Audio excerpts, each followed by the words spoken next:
بسم اللہ الرحمن الرحیم ان اللہ و ملائکتہ یصلون علی النبی یا ایھا الذین آمنوا صلوا علیہ وسلموا تسلیما اللہم صل علی محمد وعلی آل محمد النبی الامی وعلی آلہ واصحابہ اجمعین۔ باب الدعاء ترمذی شریف میں حضور صلی اللہ علیہ وآلہ وسلم نے ارشاد فرمایا کہ جو شخص چاہتا ہے کہ زمین و آسمان کی تمام مصیبتوں، آزمائشوں، آفات و بلیحات سے محفوظ و مامون رہے تو وہ اپنا ورد بنا لے، اپنا ذکر بنا لے، اپنا طریقہ بنا لے۔ کیا کہ صبح صبح جب اٹھے نماز پڑھے، نماز کے فوراً بعد 3 مرتبہ یہ دعا پڑھ لے، بسم اللہ الذی لا یضر مع اسمہ شیء فی الارض ولا فی السماء وهو السمیع العلیم۔ بسم اللہ الذی لا یضر مع اسمہ شیء فی الارض ولا فی السماء وهو السمیع العلیم۔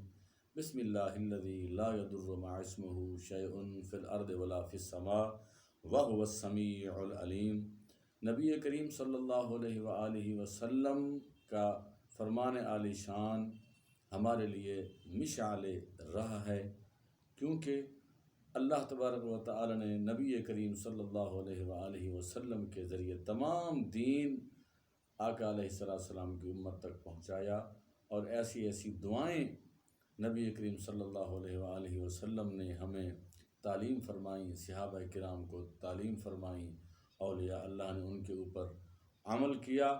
اور کون سی ایسی خواہش ہے جو اللہ سے مانگنے پر نہیں ملتی؟ کون سی ایسی دنیا کی ضرورت ہے جو اللہ سے مانگنے پر نہیں ملتی؟ صرف اور صرف یقین کامل ہونا چاہیے کہ دنیاوی اسباب بھی ضروری ہیں، دنیاوی اسباب بھی ضروری ہیں، لیکن دنیاوی اسباب اختیار کرنے کے ساتھ ساتھ اللہ کی مدد جب تک شامل حال نہ ہو، بندہ کسی مصیبت، آزمائش، رنج و الم سے، آفات و بلیحات سے محفوظ اور مامون نہیں رہ سکتا۔ انہی سبھی چیزوں کو مد نظر رکھتے ہوئے میرے اور آپ کے پیارے آقا حضرت محمد مصطفیٰ صلی اللہ علیہ وآلہ وسلم